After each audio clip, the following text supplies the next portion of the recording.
하면서 말씀을 들었으면 좋겠습니다. 한번 이렇게 인사하지요. 아름다움이 죄라면 당신은 대역죄인입니다.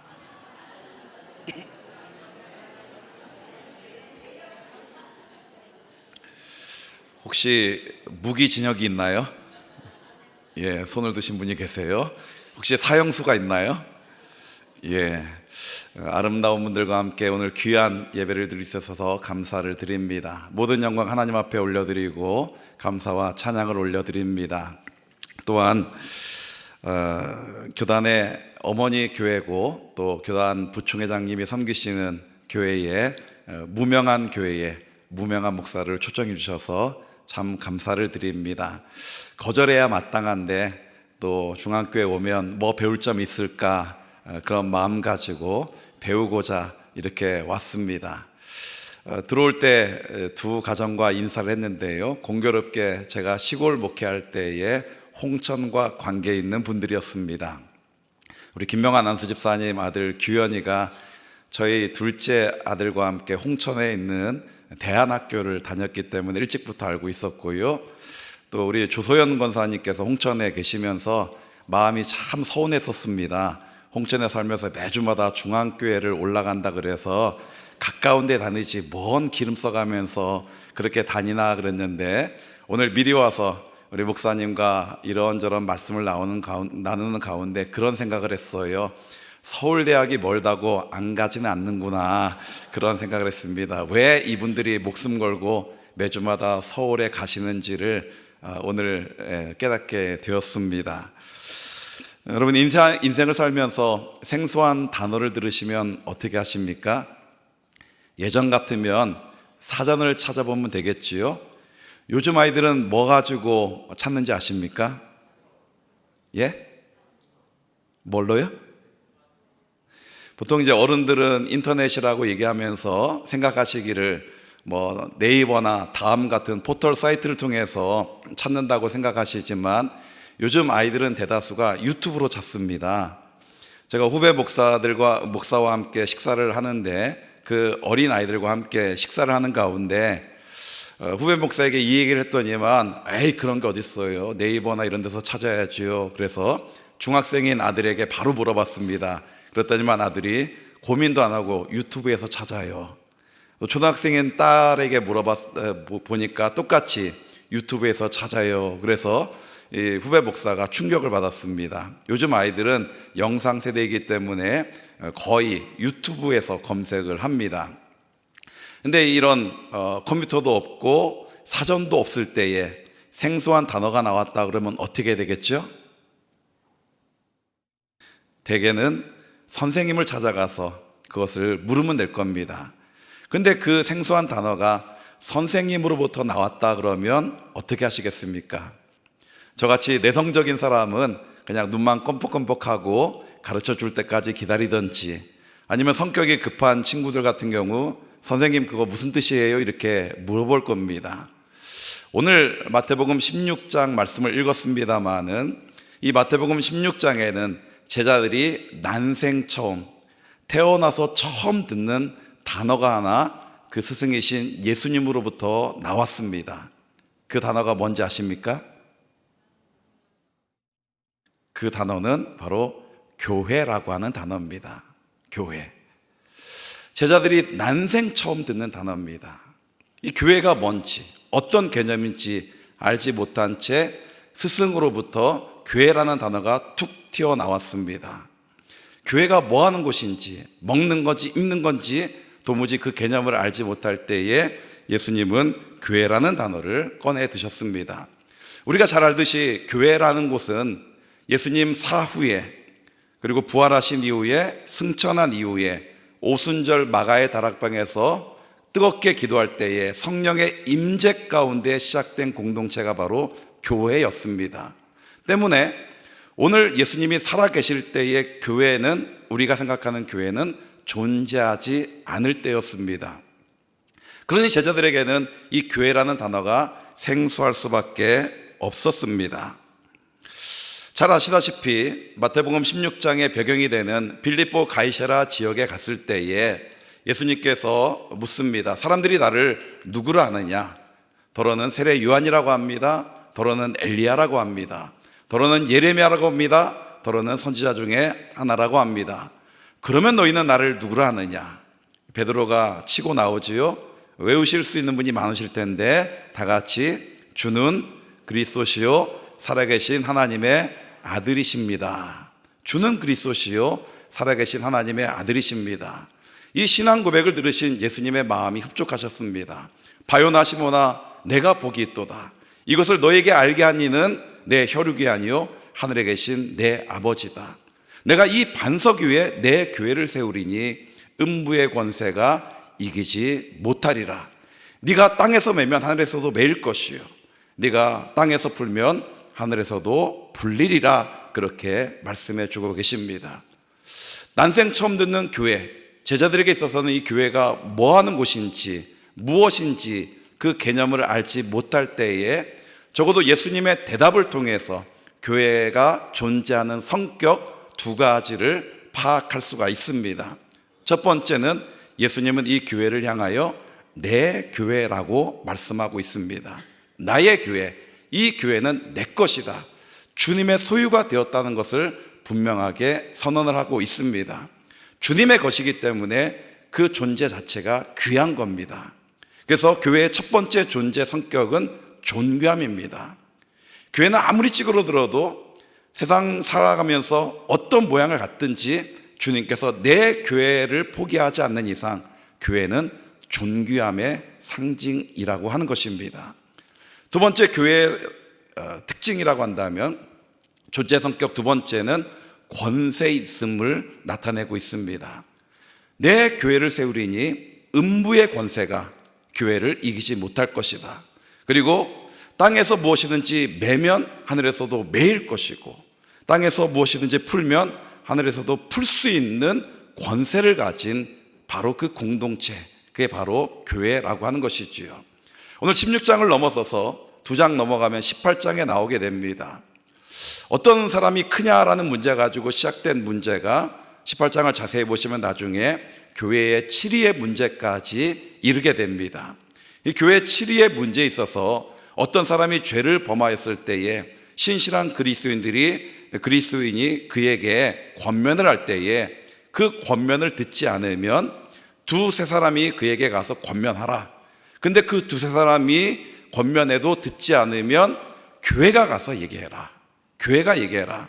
그런데 교회가 얘기해도 듣지 않으면 이방인과 세리 취급을 해도 괜찮다라고 얘기합니다. 이방인과 세리 취급해도 괜찮다. 오늘 시대의 버전으로 얘기하면 쓰레기 취급해도 괜찮다. 이런 얘기가 됩니다.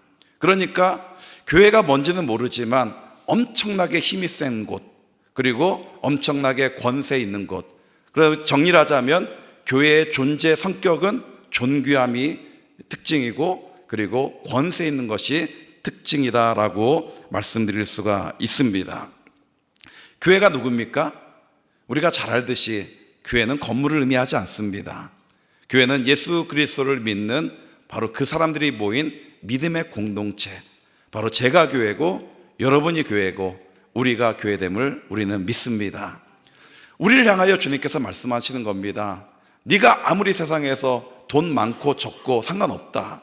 세상에 어떤 자리에 있든지 상관없다. 너는 그 자체가 존귀하다라고 말씀하고 계시는 겁니다.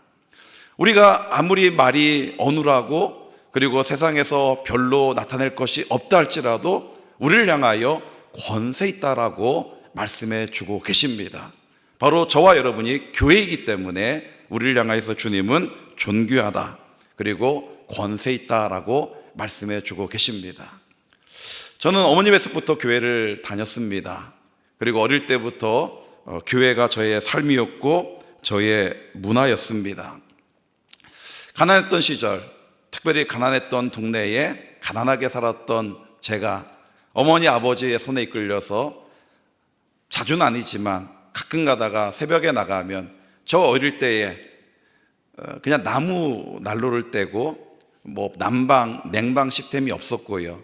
그냥 차가운 마룻바닥에 거적대기 하나 놓고 그렇게 엎드려서 기도했던 어른들의 모습을 저는 똑똑히 기억하고 있습니다. 시골의 어른들, 그분들은 잘 배우지 못한 분들이었습니다. 가진 것 없는 분들이었습니다. 세상에 나타낼 것 없는 분들이었습니다. 그런데 그분들은 늘 엎드려서 울면서 기도를 했습니다. 하나님, 이 나라 민족을 살려주옵소서.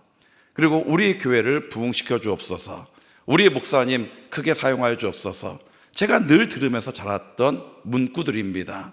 그리고 제가 믿기는 하나님이 그분들의 기도를 들으셔서 이 대한민국이 여기까지 오게 된 줄로 저는 확신을 하고 있습니다. 하지만 작금의 교회의 모습은 어떻습니까? 굳이 설명하지 않아도 교회는 지탄의 대상이 되고 있습니다. 오늘 교육 사역 선포를 하고 있습니다마는 우리 중고등부 학생들의 경우에 보통 선교학에 있어서 5% 미만의 복음화율을 가지고 미전도 종족이라고 얘기하는데, 통계에 의하면 3.7에서 3.8%밖에 아이들이 믿지 않습니다. 미전도 종족 중에 미전도 종족입니다. 그리고 친구가 교회 가자 그러면 이상하게 바라보는 문화가 팽배한 시절이 바로 우리가 살아가고 있는 이 시대라고 하는 것입니다. 그럼에도 불구하고 이 교회가 제 버전으로 얘기하면 헛발질을 너무나 많이 해서 세상 앞에 조롱거리가 되고 손가락질을 받는 현실에 있음에도 불구하고 마음은 아프지만, 그러나 저는 희망을 선포하고 싶습니다. 아니, 저는 소망을 선포하고 있습니다. 왜냐하면 교회의 주인 되신 우리 예수님께서 교회를 포기하지 않는 이상 교회는 여전히 존귀한 공동체이고 여전히 권세 있는 공동체임을 믿기 때문에 그렇습니다. 여러분에게 뜬금없는 질문을 하나 드리고 싶습니다. 이 질문이 일평생 신실하게 열정을 다해 아낌없이 주님 앞에 헌신한 여러분들에게 매우 신뢰되는 질문이고 외람된 질문이라는 것을 너무나 잘 알고 있습니다마는, 그럼에도 불구하고 저는 이 시간 여러분에게 이 질문을 던지고 싶습니다. 여러분, 예수 믿으세요? 너무나 큰 결례되는 질문이라는 것을 제가 알고 있습니다. 제가 이 질문을 던지는 이유가 있습니다. 방금 말씀드렸던 것처럼 한국교회가 무너지고 있습니다. 그리고 다음 세대가 더 무너져 있습니다. 앞으로 불과 몇십 년 후에 우리 한국교회가 어떻게 될지 알 수 없습니다. 하지만 제가 믿는 하나님, 그리고 여러분이 믿는 그 하나님은 죽음을 바꾸어서 생명을 창조하시는 분이시고, 말씀 한마디로 이 세상을 창조할 뿐만 아니라 당신의 뜻대로 역사를 주관하시는 하나님이신 까닭에, 하나님이 그 교회를 포기하지 않는 이상 하나님을 믿는 자들을 통하여서 그들을 사용하셔서 영혼을 구원해내시고 교회를 교회되게 하시고 또 살리는 역사를 계속 보여주실 것이기 때문에, 그래서 저는 우리 교회가, 또 중앙교회가, 한국교회가 희망이 있다라고 선포를 하고 싶은 겁니다. 저는 교회론에 대한 고민을 참 많이 합니다. 실제로 저희 부교육자님들과 함께 매주 토요일마다 목회자 회의를 하면서 매주마다 하는 작업들이 있습니다. 그것은 교회론에 대한 책을 한 권씩 매주마다 서머리를 합니다. 7페이지 내지 8페이지 서머리하고 그걸 가지고 1시간 동안 난상 토론을 벌입니다. 그래서 어떻게 하면 하나님 원하시는 교회로 세워져 나갈 수 있을까에 대한 고민을 같이 나누는 작업들을 합니다. 그러면서 몇 가지 질문들을 계속합니다. 우리 교회가 이 지역에 존재하는 이유가 과연 무엇인가? 어떻게 하면 하나님 기뻐하시는 교회가 될 수가 있을까? 어떻게 하면 우리 교회에 출석하는 성도들이 행복하다라고 고백할 수 있을까? 한 걸음 더 나가서 우리 교회 주변에 있는 사람들이 우리 교회를 보면서 이 교회가 우리 지역에 있어서 참 감사합니다라고 고백하게 만들 수 있을까? 이런 고민들을 계속하고 있고, 이런 고민 가운데 그런 실행들을 조금씩 해나가고 있습니다. 요한계시록 2장 3장에 보면 소아시아 7교회를 향한 주님의 칭찬 내지는 책망의 말씀이 나오고 있지요. 아시다시피 칭찬만 받은 교회 서머나 교회와 빌라델비아 교회, 그리고 책망만 받은 교회 사대 교회와 라오디게아 교회, 나머지 교회는 칭찬과 책망을 동시에 받고 있습니다. 7교회 가운데 마지막에 언급되고 있는 라오디게아 교회를 향한 주님의 책망의 말씀은 크게 두 가지지요. 첫 번째는 네가 차갑지도 않고 뜨겁지도 아니하니 미지근하니 차라리 내가 너를 토하여 내치리라 라고 말씀하고 있습니다. 이것은 라오디게아 지역의 특징을 가지고 뜨거운 물과 차가운 물이 들어오다가 그것이 식어서 미지근하게 되는 그런 지역적 특성을 가지고 주님께서 교회를 책망하고 계신 거지요. 두 번째 책망하고 있는 내용은 뭐냐면, 너는 스스로 네가 부자라고 얘기하지만 사실은 너는 네 곤고한 것과 가난한 것과 가련한 것과 눈먼 것과 병든 것을 알지 못하는도다라고 말씀하고 있습니다. 자신은 나는 이만하면 됐다, 이만하면 이 정도면 나는 괜찮다, 부자다라고 얘기하지만 주님은 아니다, 곤고하다, 가난하다, 가련하다, 눈멀었다, 병들었다라고 평가를 하고 계시는 겁니다. 여러분, 어떤 물건이든지요, 그것이 고쳐 쓸 것이 있고 너무나 심하게 고장나서 차라리 새 것으로 바꾸는 게 나은 것이 있는 거지요. 그렇다고 한다면 라오디게아 교회 고쳐 쓰는 게 낫겠습니까? 버리는 게 낫겠습니까? 주님의 표현으로 얘기한다면 토하여 버리고 싶은 교회, 그리고 곤고하고 가난하고 가련하고 눈멀고 병든 교회라고 얘기할 때에 이 교회의 망가짐이 너무나 심한데, 이런 심한 그 망가짐 속에서 이걸 고쳐 쓰는 게 낫겠습니까? 버리는 게 낫겠습니까? 제 생각에는 차라리 버리는 게 훨씬 더 낫습니다. 새 판을 짜서 버리고 새롭게 교회를 시작하는 것이 훨씬 낫다라고 생각합니다. 그런데 이 라오디게아 교회를 향한 주님의 위대한 초청의 말씀이 나오고 있습니다. 요한계시록 3장 20절, 라오디게아 교회를 향한 말씀입니다. 볼지어다 내가 문 밖에 서서 두드리노니 누구든지 내 음성을 듣고 문을 열면 내가 그에게로 들어가 그로 더불어 먹고 그는 나로 더불어 먹으리라, 그렇게 말씀하고 있습니다. 주님의 식탁으로 초대하면서 네가 나와 함께 먹을 수 있다라는 얘기는 너는 내 가족이다, 내 식구다, 그렇게 말씀해 주시는 겁니다. 그런데 이렇게 초청장을 내민 교회가 칭찬만 받은 서머나 교회나 빌라델비아 교회가 아니었습니다. 차라리 버리는 게 나을 듯 싶은, 토하여 내치리라고 말씀하신, 곤고하고 가난하고 가련하고 눈멀고 병들었다고 말씀하신 바로 그 교회, 라오디게아 교회를 향하여서 이 초청장을 내밀면서 다시 내 식탁으로 와라, 너 나랑 같이 먹자라고 말씀하고 계시는 겁니다. 한국 교회가 어쩌면 라오디게아 교회 같은 형편에 있을지라도 주님이 여전히 그 초청장을 내밀고 계시고 우리가 믿음으로 그 초청에 응하여서 주님의 식탁 앞에 앉을 수만 있다면 주님은 교회의 근본적인 존재 성격인 존귀함과 그 권세를 다시금 회복시켜 주셔서 이 땅 이외의 구원의 공동체로, 또 이 땅을 살리는 유일한 공동체로 사용하실 것을 저는 분명히 믿습니다.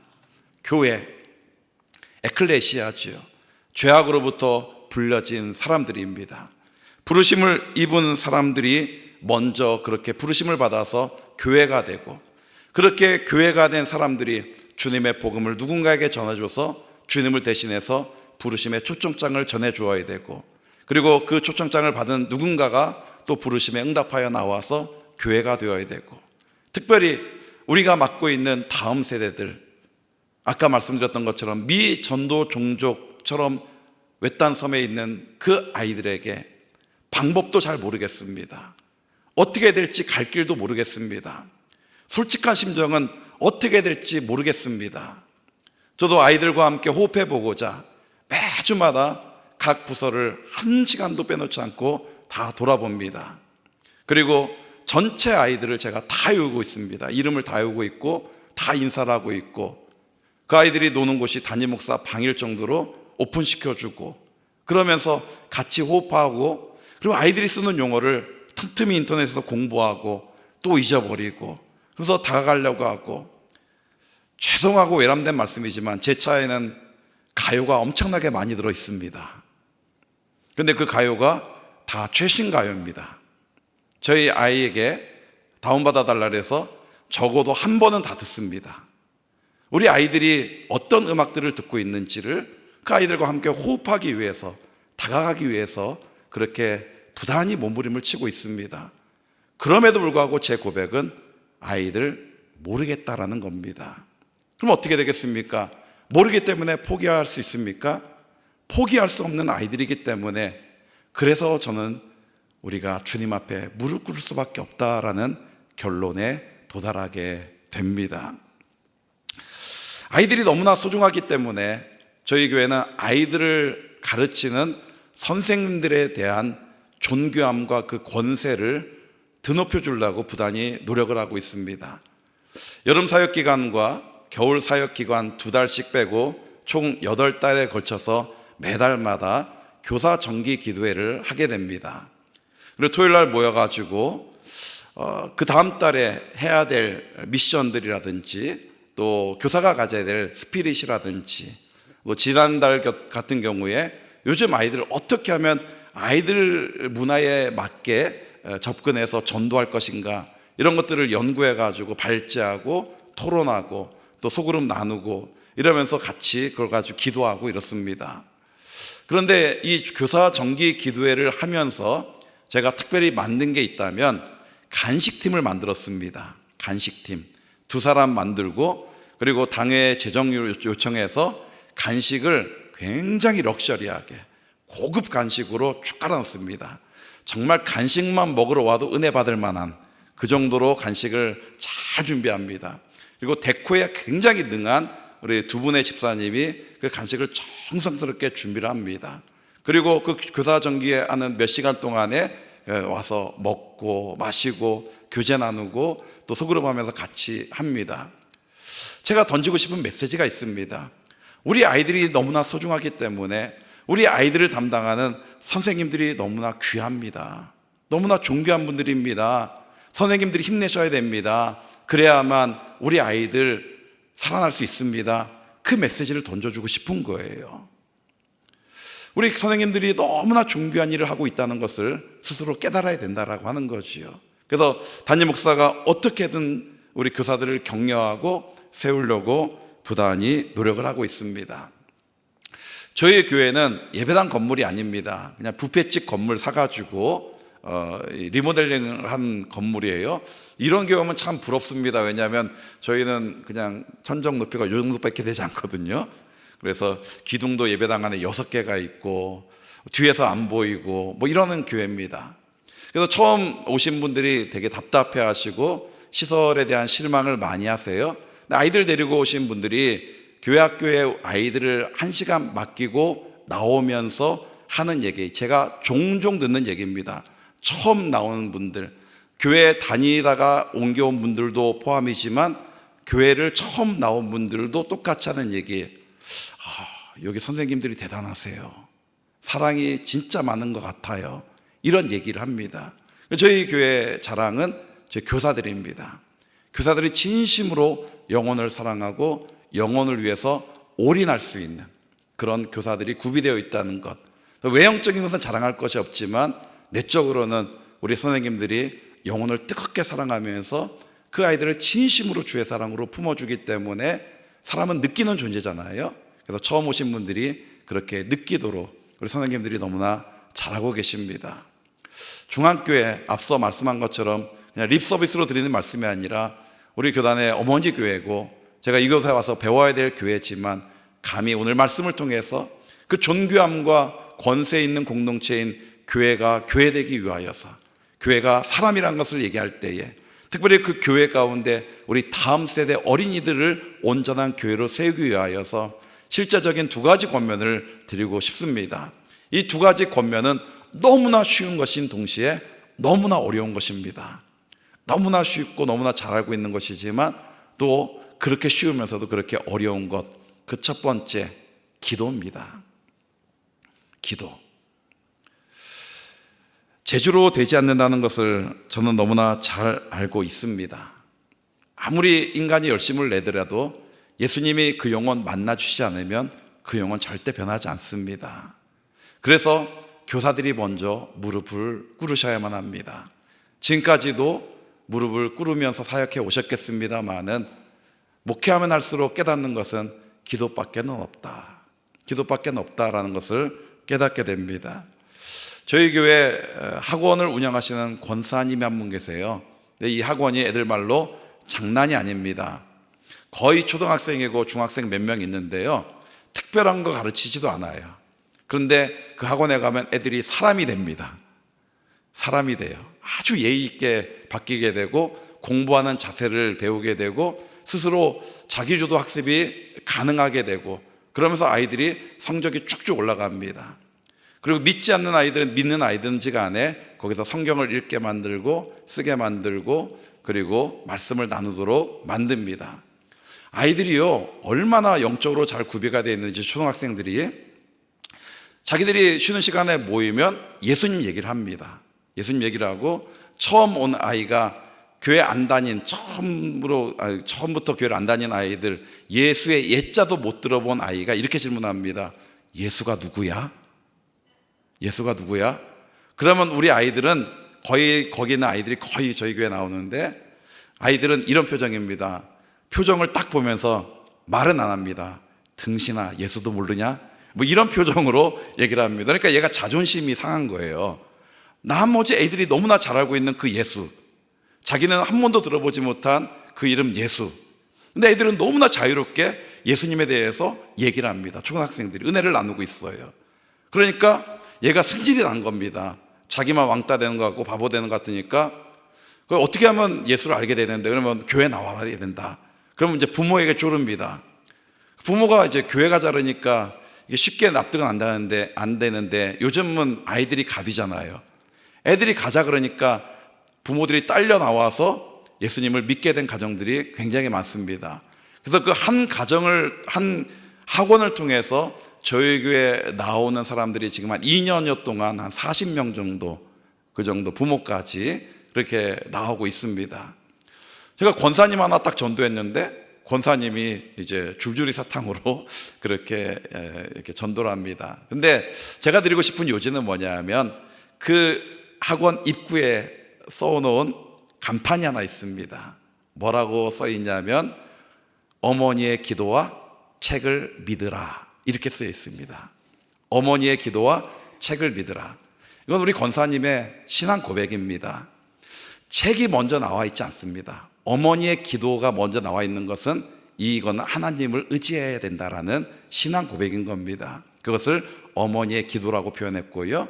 그리고 책을 믿으라는 것은 독서의 힘을 기르는 겁니다. 독서의 힘을 길러서 그렇게 아이들에게 또 부모에게 어머니의 기도가 중요하다는 것을 강조를 하고 있습니다. 실제로 원장 되시는 권사님이 아이들 한 영혼을 품고 얼마나 많이 기도하는지 모릅니다. 굉장히 많이 기도하고요, 아이들이 늘 변화됩니다. 그래서 아이들이 나와가지고 같이 이렇게 모여서 예배를 드리다 보면, 전세대 예배를 드리다 보면 아이들이 막 눈물 흘리면서 기도하는 모습들을 보게 되는데, 거기 있는 학원의 아이들이 그렇게 뜨거워요.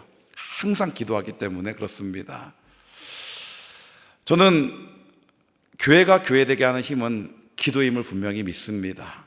그리고 2000년의 기독교 역사 가운데 생명력을 유지할 수 있었던 원동력도 말씀과 기도의 힘을 분명히 믿습니다. 제 개인적인 간증입니다만은, 여자분들이 싫어하시는 남자들의 이야기가 3가지가 있다 그러죠. 첫 번째는 군대 이야기, 두 번째는 축구 이야기, 세 번째는 군대에서 축구한 이야기. 그렇게들 얘기를 하지요. 제가 군대에서 경험한 일입니다. 고3 학력고사를 끝내놓고 저희 시골교회 목사님이, 너희들 대학 가면 잘못하면 대학에 물들어서 교회를 등한히 할 수 있으니까 기도로 무장해야 된다. 그래서 강원도 시골에서 당시에 오살리 금식기도원을 다녀온 적이 있습니다. 거의 승합차 꽉 채우고 목사님이 운전하시고 제가 맨 뒷자리에 앉았는데, 서울의 한 지점을 지나가면서 목사님이 툭 던진 말씀이 저에게 복음처럼 들려왔습니다. 그 말이 안 들렸어야 되는데 제일 앞에서 말씀하신 것이 떠드는 가운데도 제 귀에 똑똑히 들렸는데, 그 말이 뭐냐면, 얘들아, 여기서 근무하면 무진장 편하단다라는 곳이었습니다. 나중에 알고 보니까 그곳이 국방부였습니다. 용산에 있는 국방부. 그리고 대학을 들어가서 2년 공부하다가 이제 군대를 갔는데 제가 그 문을 통과해서 들어갔습니다. 그리고 들어가자마자 첫 번째 받은 질문이 너 누구 백으로 왔냐라는 질문이었습니다. 그 질문의 의미를 며칠이 지나지 않아서 금방 알게 되었습니다. 내무반에 보니까요, 국방부 행정병 출신은요 적어도 장군 백 아니면, 저희 때는 백이 통했거든요, 장군 백 아니면 들어올 수 없는 자리라는 것을 알게 되었습니다. 저같이 시골에서 아버지 32살에 쓰러져서 꼼짝 못하시고 어머니 나물 뜯어다가 식모살이하면서 좌판에서 팔던 그런 집 아들이 올 수 있는 곳이 아니라는 것을 너무나 잘 알게 되었습니다.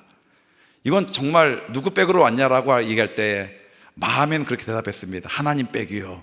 그러나 제가 그렇게 대답할 수 없어서 백 없습니다 그러니까 장난하냐고 그런 질문을 받으면서 들어갔습니다. 저는 너무나 편해서 좋았습니다. 그런데 나중에 하나님이 왜 저를 그쪽으로 보내셨는지, 사실은 제가 그곳에서 일반대학 다니다가 은혜 받고 주의 종으로 헌신하게 된 곳이 바로 국방부에 있는 교회이기 때문에 그렇습니다. 그때 부대장님이 안수 집사님이셔서 교회가 건의를 했습니다. 그 일석점호 이후에 일조점호까지 야간 근무자가 아닌 이상 사병들의 종교 활동을 제한하지 마라, 무조건 허용해라, 이런 명령을 좀 내려달라 그래서 그런 명령을 내렸습니다. 그러다 보니까 10시 넘어서 점호 끝나면 다 종교센터로 모이는 겁니다. 불교도 천주교도 기독교도 모이는데, 이 불교 애들도 모여서 처음에는 신났지요. 천주교도 신났습니다. 움직일 수 없는 시간에 움직이니까.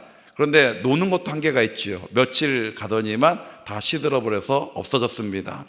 근데 교회는 놀기 위해서 건의한 것이 아니라 우리가 그 시간에 기도하고 찬양하고 예배하기 위해서 건의를 했기 때문에 갈수록 아이들이 모이기 시작했습니다. 하지만 매일마다 그렇게 모일 수 없기 때문에 수요일 저녁에 모여서 밤 3시까지 전도를 하면서 70명으로 시작된 신우회가 1년 만에 800명으로 넘어가는 놀라운 부흥을 경험하게 되었습니다. 근데 매일마다 한 7명의 친구가 매일마다 기도하러 그렇게 나왔어요. 물론 제가 그 가운데 끼어 있었고요. 그러다 보니까 그 당시에 전도사님이 얼마나 이뻤겠어요. 당신 집에 몇 날 며칠 토요일 날 초청할 테니까 와라. 그래서 휴가 외출 외박 다 맞춰가지고 그 대구로 갔습니다. 제가 잊지 않는 게, 제 후배가 자기 엄마 프라이드, 조그만 프라이드를 끌고 와서 거기에 7명이 그냥 채워가지고 서빙고에 있는 군인 아파트로 간 기억이 있습니다. 근데 이제 다른 집에서 초청했으니까 선물을 사가야 될 거 아니에요? 여러분 같으면 다른 집에서 초청하면 어떤 선물을 가져가세요? 보통은 휴지나 세제나 그러면 되겠죠? 근데 저희는 이제 그때 큰 문제 비롯해서 아주 조그만 문제도 하나님의 인도하심이 아니라면 움직이지 말자, 그런 성령 충만함이 있었습니다. 그래서 전날에도 여전히 모여서, 초청받은 전날에도 여전히 모여서 저희가 이 문제 가지고 기도했습니다. 전사님이 우리를 초청해 주셨는데 하나님께서 지혜를 허락해 주셔서 어떤 선물을 사가야 될지 알려달라고. 그리고 저희들은 항상 기도할 때 일단 뜨겁게 주여 삼창부터 시작하고 주여 주여 하고, 그리고 내일 초청해 주셨는데 어떤 선물을 사가야 될지 지혜를 허락해 달라고. 끝났는데 한 친구가 하기스 사가자 그런 겁니다. 하기스. 뭔지 아시죠? 악의 기적입니다. 근데 문제가 있었습니다. 전도사님이 불임이었습니다. 더 큰 문제가 있는데 사모님도 불임이었습니다. 저희가 알고 있었지요. 그런데 그 집에 뭘 사가요? 하기스. 전도사님도 불임, 사모님도 불임. 근데 이분들이 얼마나 천생연분인지, 전도사님은 김덕수 전도사님, 사모님은 안창경 사모님. 덕수군과 창경국이 만났는데 두 분 다 불임이셨어요. 지금은 다 은퇴를 하셨습니다. 그런데 아무튼 불임인 가정을 알면서도 불구하고 기도하는 가운데 감동이 있어서 하기스를 사갔습니다. 그런데 나중에 들려온 소식은 사모님이 어마어마하게 상처를 받았다라고 하는 얘기가 저희들에게 들려졌습니다. 왜 아니겠어요? 중고등학생도 아니고 대학 다니다가 온 놈들이, 생각 좀 하는 놈들이 우리 불임인 걸 알면서 어떻게 이렇게 상처받게 하기스를 사오냐, 그러면서 사모님께서 지도하는 여자 집사님에게 하소연을 한 겁니다. 근데 그 여자 집사님도 늘 기도하셨던 집사님이셨는데 그 집사님이 그렇게 권면을 하셨대요. 사모님, 우리 신우들이 저거 사올 때 장난으로 사왔겠습니까? 저 아이들이 얼마나 기도 뜨겁게 하는지 사모님이 아시지 않습니까? 분명히 저거 사올 때 기도하고 사왔을 텐데, 응답받아 사왔을 텐데, 이것 가지고 원망할 게 아니라, 시험받았다고 할 것이 아니라 전사님과 사모님이 결단하셔서 기도해야 될 문제가 아닌가요? 이렇게 권면을 하신 겁니다. 여러분, 신앙생활 하면서 인생 살면서 시험 받을 때가 얼마나 많이 있어요? 여러분 옆에 시험 받았다고 얘기하면 그 시험을 더욱더 크게 만드는 사람이 있지 않길 바라고요. 우리 집사님처럼 그 시험을 바꾸어 기도가 되게 하는 그런 동역자들이 여러분 주위에 많아지게 되기를 주님의 이름으로 축복합니다. 한 가지 더 축복하기 원하는 것은 여러분이 바로 그러한 일꾼 되어지길 바랍니다. 누군가 시험 받았다고 얘기할 때에 그 시험에다가 상처를 더 덧내는 사람이 아니라 상처를 감싸주고 그것을 영적으로 해석해내고 그것을 기도하게 만드는 그런 사람 말입니다. 그 얘기를 들으면서 우리 전사님과 사모님이 영적으로 대단하셨던 분들이거든요. 딱 하나님의 음성으로 알아듣고 1년 동안 철회하기로 작정을 했습니다. 그래서 저희가 12시쯤에 나올 때에 항상 사모님과 교차하면서 사모님이 강단 앞에 밤새도록 엎드려서 1년 동안 기도하셨는데 그 기도가 맞춰지는 1년째 되던 날 몸이 이상해서 병원에 갔더니만 임신이 되었습니다. 임신이 되자마자 얘가 아들인지 딸인지도 모른 채 이름을 줬어요. 뭐라고 줬게요? 예? 뭐라고 줬게요? 사무엘이라고 줬습니다. 왜 그런지 아시죠? 예, 기도의 어머니 한나가 아이 없을 때 하나님 앞에 엎드려 기도해서 사무엘이라고 줬습니다. 감사하게 아들이었습니다. 그리고 3년 후에 또 태가 열려서 예진이라고 하는 여자아이가 낳게 되었습니다. 저는 군대 생활하면서 이런 정도의 급의 역사를 정말 몇 가지를 제가 있는 현장에서 경험을 했기 때문에 하나님 분명히 살아계시다, 기도한 하나님 분명히 역사하신다, 기도할 때 하나님이 일해 주신다라는 걸 저는 체험적으로 알고 있습니다. 그래서 제가 그때 전자공학을 전공하다가 이제 진로를 바꾸어서 주의종이 되기로 헌신하고 결단한 것도 바로 이런 하나님에 대한 분명한 체험을 경험했기 때문에 그렇습니다. 그리고 지금 사역하는 기간에도 우리 교사들에게도 늘 강조하는 것처럼 교사의 어떤 경험이나 자기의 지식이나 생각대로 하지 말고 항상 사역보다 먼저 기도가 앞서야 된다는 것을 누누이 강조하고 있습니다. 영혼을 위해서 기도하지 않는 이상 그 영혼은 절대 변화되지 않습니다. 그래서 가장 쉬우면서도 가장 어려운 것 사실 기도잖아요. 그래서 이번 선포식을 통해서 우리 성도 여러분들도 많이 기도하시겠지만 또 선생님들도 많이 기도하시면서 그 사역을 감당하시겠지만 이번 기회를 통해서 더 많이 기도할 수 있게 되길 바라고요. 그리고 특별히 새벽을 깨우는 우리 귀한 성도 여러분들 되시기를 주님의 이름으로 축복합니다. 두 번째로 권면해 드리고 싶은 것은 찾아가라고 권면드리고 싶습니다. 찾아가라. 요즘 뭐 찾아가는 서비스 이런 얘기를 많이 해요. 제가 이제 저희 지방에서 코칭 사역을 하고 있는데 몇몇 교회, 좀 어려운 교회, 이런 교회들 목사님들과 모여서 매달마다 코칭을 하고 있습니다.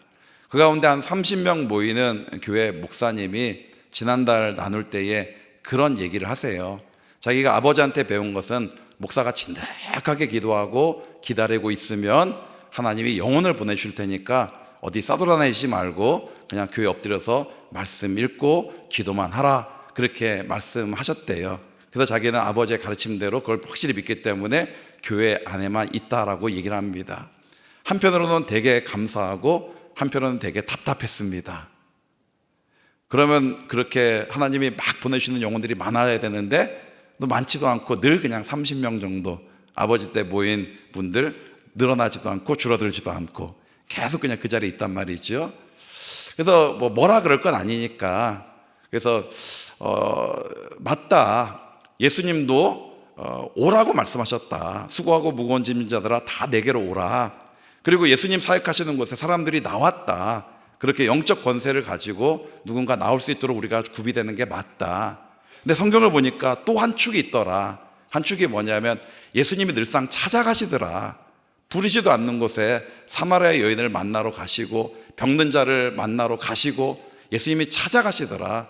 찾아가셔서 그들의 필요를 채워주시고 그들을 고쳐주시고 그들을 회복시켜주시고 그들에게 하나님 나라를 보여주셨더라. 한 축이 또 있다는 것은 잊지 않았으면 좋겠다라고 하니까 표정이 달라지는 거예요. 그러니까 아버지 얘기만 믿고 그렇게 교회만 있었는데 이 얘기를 딱 듣는 순간에 이게 뭔가 도전이 일어나는 것 같은 표정이 있습니다. 그래서 다음 달에 이제 그거 가지고 좀 나누려고 하고 있는데 기다린다고 오진 않지요. 그럴 것 같으면 예수님께서 복음의 증인되라고도 말씀하지 않으셨고요, 않으셨을 거고요, 땅끝까지 나가라고도 말씀하지 않으셨을 겁니다. 각자의 땅끝은 다 다를 겁니다. 어떤 이에게는 그것이 해외가 될 수도 있고요, 어떤 이에게는 우리 교사 선생님들처럼 미전도 종족 같은 우리 아이들이 땅끝일 수도 있습니다. 그렇다고 한다면 그 아이들을 만나기 위해서 교회에서만 기다리는 것이 아니라 때로는 그들의 필요를 채워주기 위해서 찾아가서 만나야 되지 않을까, 저는 늘 그렇게 생각을 하고 있습니다. 제가 시골교회 홍천에서 9년 담임 목회를 하는 동안에 우리 어린이들도 10명이 모이지 않았고요, 중고등학생도 10명이 모이지 않았고 청년들도 10명이 모이지 않았습니다. 그리고 어른들은 한 60명 정도 어르신들만 모이는 교회였습니다. 은혜 주셔서요, 학생회는 한 60명 넘게 모였고요, 홍천 시골교회에서는 그런 교회가 없었습니다. 청년들 한 40명 이상 모였고 다 아이들이 있는 곳에 찾아갔습니다. 물론 지역적 특성이 있습니다만은 그 지역은 여러 군데 아이들이 갈 데가 없어요. 한 곳으로 다 모이게 되어 있습니다. 토요일에는 거기에 롯데리아도 있고 거기에 이제 빵집 이런 것들이 다 고한 바운더리 있기 때문에 토요일날 거기에 나가면 아무튼 우리 교회 아이들을 봐요. 근데 우리 아이들만 있는 게 아니라 그 아이의 친구가 같이 오잖아요. 그러면 불러다가 롯데리아 가서 햄버거 사주고 몇 번 그렇게 만나다 보면 친해지게 되고 그러면서 하나하나씩 걸려들게 되고, 그러면서 저희 집사님 중에 딸 하나가 고3인데 알바를 하고 있다는 걸 알게 되었습니다. 부임하자마자 알바를 하고 있다는 걸 알게 되어서 제가 빵을 사가지고 신발 가게로 찾아갔습니다. 나중에 안 사실인데 이 친구가 홍천에서 굉장히 유명한 여자아이였는데 껌 씹는 소녀였습니다. 이 아이를 건들 수 있는 사람이 없었습니다. 선배도 없었고 후배도 없었고, 그리고 나중에 안 사실이지만 이 아이가 주로 들락날락하는 곳이 거의 경찰서였습니다. 경찰서에서 맨날 붙잡혀 다니던 아이였습니다. 제가 이 아이 알바하는 곳에 찾아가서 빵도 사주고 용돈도 주고 이랬습니다. 그러면 아이가 교회를 나오기 시작하는 거예요. 근데 광고를 설교 끝나고 광고하고 축도를 하는데 광고할 때 나오는 겁니다.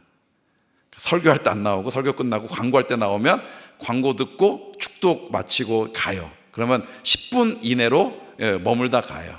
근데 계속 찾아가서 만나다 보니까 아이가 설교 전에 오더라고요. 또 더 찾아가니까 아예 예배 시간 전에 오더라고요. 그러다가 얘가 기도하다가 방언이 탁 터졌습니다. 하나님 만나 주셔가지고 방언이 탁 터지니까요, 애가 바로 변하더라고요. 그러더니만 아버지 어머니한테 얘기하기를, 내가 공부 안 했으니까 공부 좀 하게 필리핀 좀 보내달라. 내가 딱 6개월만 다녀오겠다. 그렇게 해서 필리핀 가서 뭐 하게, 그러니까 영어 공부를 하고 싶다는 거예요. 근데 제가 필리핀에 지인이 있어서 아주 영어를 잘 가이드할 수 있는 분 붙였습니다. 그렇다고 해서 학생 때 껌 씹으면서 공부 안 한 애가 6개월 영어 공부한다고 영어가 얼마나 늘겠어요. 근데 애가 얼마나 담대한지요, 놀아본 애라 얼마나 담대한지 몰라요. 학원에 가가지고 제가 학원 교사를 하고 싶다고, 근데 학원 교사를 못 구하던 차에 필리핀에 6개월 갔다 왔다 그러니까 얘가 얼마나 공부하는지 모른 채 우리 원장이 얘한테 맡겼어요. 근데 놀라운 역사가 일어났습니다. 얘한테 맡겨진 아이들의 성적이 쭉쭉 올라가는 겁니다. 올라가는 이유는 매우 단순했습니다. 놀던 아이였기 때문에 얘가 카리스마가 대단하거든요. 선생님이 너무 무서운 겁니다. 숙제 안 해오면 거의 죽음의 순간까지 가야 되니까 아이들이 어쩔 수 없이 하다 보니까 강압적인 분위기 속에서 하다 보니까 그냥 애들이 올라가요. 좁은 동네에서 애들이 성적이 올라가니까 그 선생 누구야 그러면서 애들이 막 몰려들기 시작합니다. 그러니까 이제 얘가 당황하기 시작한 거예요. 자기도 모르는데 애들이 성적이 올라가죠. 또 애들이 막 모여들기 시작하죠. 그러니까 어떻게 합니까? 이제 자기가 진짜 공부를 하기 시작하는 겁니다. 영어 공부를 제대로 해가지고 지금은 굉장히 잘하는 영어 교사가 됐어요. 그래서 얼마 전에 연대도 하나 보내고, 시골에서 연대 보내면요 현수막 걸리거든요. 예, 이 선생 누구냐 이렇게 찾거든요. 이 친구가 이제 그렇게 유명한 아이가 됐습니다. 근데 이제 그렇게 하면서 돈을 이제 적지 않게 벌게 되었어요. 시골에서 학원 선생하면서 11조를 내고, 그리고 또 하나의 11조를 이 친구가 구별하는 겁니다. 나머지도 감사한금을 다 하면서 또 하나의 정확한 11조를 구분해서 자기가 학생 때 놓쳤던 그 신앙의 기간을 교사로 자원하면서 매달마다 40만 원, 50만 원씩 이 아이가 아이들만을 위해 쓰는 겁니다. 아이들만을 위해 쓰는데, 아이들이 교회 오면 아이들을 데리고 나가요. 근데 참 희한한 거는요, 껌 씹던 애가 있다 보니까 껌 씹는 애들만 이렇게 전도되어 오는 거예요. 근데 놀라운 거는요, 걔들이 교회 오면 변화가 되는 겁니다. 그 지역이 좁다 보니까 소문이 어떻게 나냐 하면 성결교회 가면 애들이 변한다더라, 이렇게 소문이 나기 시작한 겁니다. 그러다 보니까 부모들이 교회에 보내는 압박감이 없는 거예요. 야, 교회 좀 가. 무슨 얘기예요? 사람 대와라, 이런 의미로 가는 거지요. 그 중심에 그 한 아이가 있었습니다. 찾아가서 그 한 아이에게 복음을 전하고 예수님의 사랑을 전했더니만 어느 순간에 그 아이가 변화되어서 수많은 영혼을 변화시키는 교사가 되고, 그 아이 때문에 저희 학생회가 탄력을 받기 시작하는데요, 아까 말씀한 것처럼 7, 8명 모이던 이 학생회가 매주마다 60명 이하로 떨어지지 않는, 홍천에서 그러면서 교회가 급부상하고 어른들 60명 모이던 교회가 300명 넘는 교회가 되고, 그러면서 세 번째로 많이 모이는 장로교, 감리교, 그 다음에 성결교가 되면서 이렇게 계속 성장해 나가는 이런 교회가 되는 그 중심에 그 아이가 있었습니다. 그 아이도 자기가 변화되다 보니까 교회에서 아이를 기다리지 않았습니다. 우리 아이들 데려다가 야, 친구들 같이 데려나와. 그래서 어느 빵집에 데려나가고, 그러면서 만나주고, 그러면서 복음을 전하고, 그러면서 그들의 필요를 채워주면서 한 교사가 변화되었더니 수많은 영혼이 구원받는 역사가 일어나게 되었고요. 그 껌 씹던 아이들, 그렇게 많은 아이들이 맨날 꿈도 없이 소망도 없이 살다가 그 아이들이 와가지고 하는 얘기가, 목사님, 저는 자동차 정비사가 되겠습니다. 그러면서 정비사가 되겠다고 공부하다가 군대 왔는데 저희 동네 옆에 와가지고 지금 그 아이가 저희 교회 나와요. 뭐 이런 역사가 계속 이어져 가면서 한 명의 변화, 한 명의 교사가 헌신될 때에 얼마나 많은 영혼이 변화되는지를 저는 똑똑히 보았고 보고 있습니다. 달리는 말에 채찍질한다고 여러분들이 너무너무나 잘 알고 있고 제가 배워야 될 교회이긴 하겠습니다만은, 오늘 말씀을 통해서 다시 한번 도전받으면서 기도밖에 없다, 그리고 복음을 가지고 찾아가서 섬기고 사랑해 줘야 된다, 그 방법밖에 없는 것 같습니다. 그럴 때에 하나님이 세우시는 그 교회가 존귀함으로, 권세 있음으로 다시 한번 거듭나면서 우리 다음 세대들이 일어나져야만 한국교회가 다시 존귀한 공동체로, 권세 있는 공동체로 회복될 수 있음을 분명히 믿습니다. 기도하겠습니다. 이 시간 함께 통성으로 한번 기도하기를 원합니다. 조금 죄송합니다만은 기도할 때 우리 선생님들 잠깐 자리에서 일어나셨으면 좋겠습니다. 우리 선생님들 그 자리에서 일어나셔서, 우리 성도 여러분들은 우리 선생님들을 위해서 기도해 주시고, 선생님들은 이번에 여름 사역을 위해서 헌신하며 나갈 때에 내가 맡은 그 영혼들의 이름을 불러가면서 하나님이 그 영혼들을 만나 주시지 않으면 변화되지 않는 것 분명히 알고 있는데, 다시 한번 그 아이들의 삶의 현장으로 찾아가 주고 또 그 아이들의 영혼을 이름 불러가며 하나님 앞에 올려드릴 때마다 하나님 열매 맺게 하시고 그 아이가 변화되어서 또 다른 영혼들을 변화시키는 놀라운 역사가 있게 도와주시게 하게 달라고 우리 주님 한번 부르고